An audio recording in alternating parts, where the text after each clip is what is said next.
and welcome to my channel. आज हम सुनेंगे गाने वाले गधे की कहानी। बहुत दिनों पहले की बात है।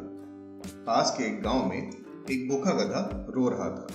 दिन भर काम करने के बाद उसके मालिक ने उसे कुछ खिलाया नहीं था और इसीलिए वो रो रहा था। पास से ही एक गीदड़ वहां से गुजर रहा था और उसने गधे को देखा। क्या हुआ गधा? उसने पूछा।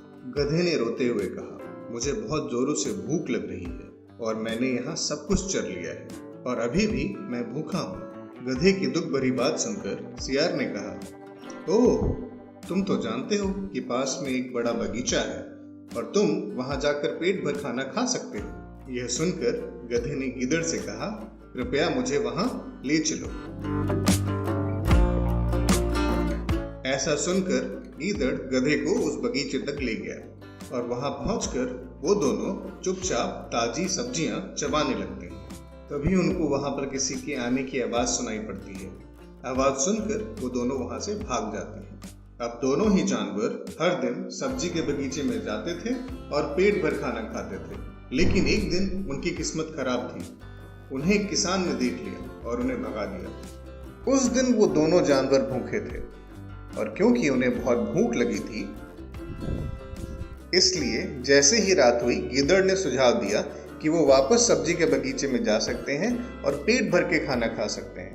रात होने पर गीदड़ और गधा दोनों बगीचे में घुस गए और चुपचाप खाना खाने लगे। अगर आपको ये वीडियो पसंद आ रही है तो प्लीज इसे लाइक करें और चैनल को सब्सक्राइब कर बेल आइकन को जरूर प्रेस करें ताकि हमारे वीडियोस आप तक सही समय पर पहुंच सकें। खाते वक्त गधे के मन में कुछ सूझा और उसने कहा, ओह, इतने स्वादिष्ट खीरे और चांद तो देखो, यह इतना सुंदर है कि मैं एक गाना गाना चाहता हूँ। ऐसा सुनते ही गीदड़ ने कहा, नहीं, अभी नहीं, तुम यहाँ नहीं गा सकते। लेकिन मैं गाना चाहता हूँ, गधे ने गुस्से से कहा। गीदड़ ने उसे समझाने की बहुत कोशिश की और कहा कि किसान उसकी बात सुनेगा और वो दोनों पकड़े जाएंगे। जब गधे ने उसकी बात नहीं मानी तो गीदड़ वहां से भाग गया। अब गधे ने धीरे से आह भरी और गाना शुरू कर दिया। वहां से थोड़ी दूर किसान और उसके परिवार ने एक गधे के रेंकने की आवाज सुनी और लाठी लेकर गधे की ओर दौड़े। उन्होंने गधे को पीट पीट कर बगीचे से बाहर खदेड़ दिया और गधा रेंकते हुए वहां से भागा। जब वो वापस आया तो उसने सारी बात गीदड़ को बताई। उसकी बात सुनकर गीदड़ ने कहा, तुम्हें इंतजार करना चाहिए था।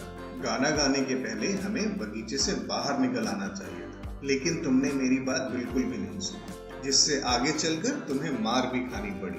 चलो, अब तुम्हें आराम की जरूरत है, आगे से ऐसी गलती कभी मत करना। ऐसा कहने के बाद गीदड़ वहां से चला गया। इस कहानी से हमें यह सीख मिलती है कि कोई भी चीज करने का एक उचित समय और स्थान होता है। आपको किसी भी कार्य को करने के लिए हमेशा समय और स्थान का ध्यान रखना चाहिए। Thank you for watching. Please do subscribe to my channel and share your valuable suggestions and feedback in the comment box.